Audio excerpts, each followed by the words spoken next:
For the next tutorial, let's take a look on how to put a contact form into my WordPress page. And this is going to be way easier than you're thinking because, again, we always have plugins we can use.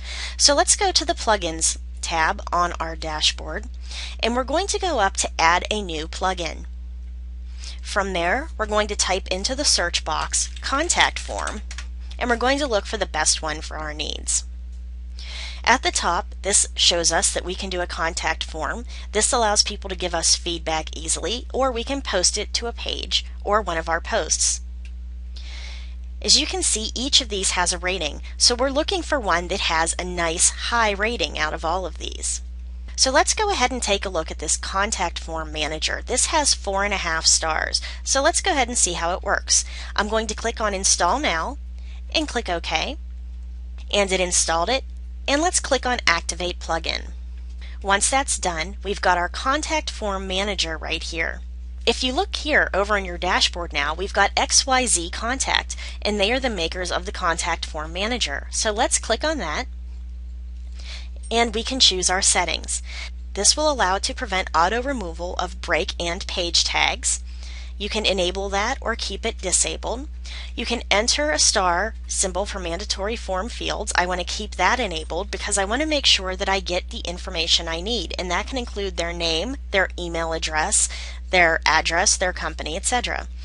If you want to credit the link to an author, if you want to send via SMTP, if you wanted to do an SMTP debug, a pagination limit of 20 pages, but you can either put this up or down. If you want to do a CAPTCHA key, and then you can click on Update Settings. So scrolling down, you can go into SMTP settings. Right now, we don't have an SMTP account, but we'll get into that later. Below that is our contact forms. This is our first form, and we can edit it or we can delete it. Let's go ahead and edit our first form. First, let's name it, and I'm going to put Contact. It's going to ask if we want boxes that say your name, and that will be text 1, your email, email 2, subject, which will be text 3, and message body, which is text 4. And you see these are numbered as they go down the page. And then up here we have the submission, which is 5. We can also add elements. So let's go ahead and click on Select Tag and decide if we want a text field, an email field, a drop-down menu, date, check boxes, which allow you to check more than one, radio buttons, which only allow you to choose one. If you choose a new one, it'll unchoose the last one, a place for them to upload files, a submit button, and a CAPTCHA. I'm going to go ahead and do a CAPTCHA because I know that spam is more likely to not be able to get through a CAPTCHA element. So I want to put a form element name, and I'm just going to put that as CAPTCHA, and I'm going to click on Get Code.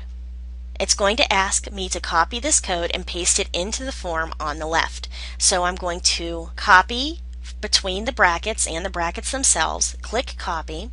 I'm going to click here under the message body, and now you see it's given us a text box. I'm going to right click and hit Paste. Now here it gives us visuals, so you can actually change the format, the font, link, how you're going to set up your whole page, anything you could do on how to set up a regular page or a post. This allows you to do it either visually or through HTML. And scrolling down, it's going to ask you about the mail to site admin. Now let's say that I want to make this the admin at WordPress tutorialhub.com. You can also put a CC that it'll copy it to whatever email address you want. And then here you can see the from email, which is email-2, and up here the email-2 is their email address. The subject is text-3, which up here text-3 is the subject they'd put in, and so on. Here it allows us to choose if we want to do a mail content type of HTML or plain text. Some people have email addresses that won't accept an HTML email, so you may want to do plain text. But if you're doing this for, say, business or something like that, usually the HTML is a better idea because it looks more polished. Down here we can choose what you want the email to say to you. So for instance, since this one's a contact form, you have a new contact request. So every time someone fills out this form, it'll send you an email that says you have a new contact request. Again, you can change any of it visually or through HTML.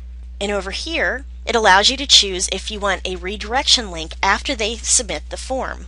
So I'm going to just put that I want them to go right back to WordPress tutorialhub.com's index page, and I can just put / and it will know that that means index, but you can send them to whichever page you want.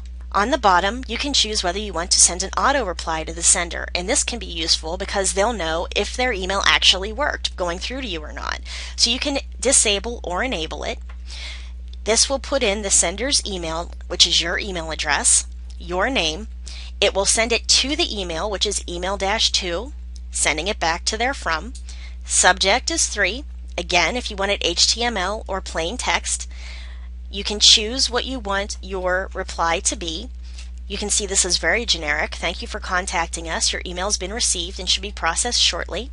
I'm going to take this Submit 5 and I'm going to move that down to the bottom because I think it's easier for it to be at the bottom of the page than at the top, frankly. So after HTML, I'm going to scroll down and I'm going to paste it in right there. Then I'm going to go down to the bottom and click Update. Now I'm going to go to my page. I'm going to click on Contact Me, and we're just going to fill out the form below and it'll get back to us.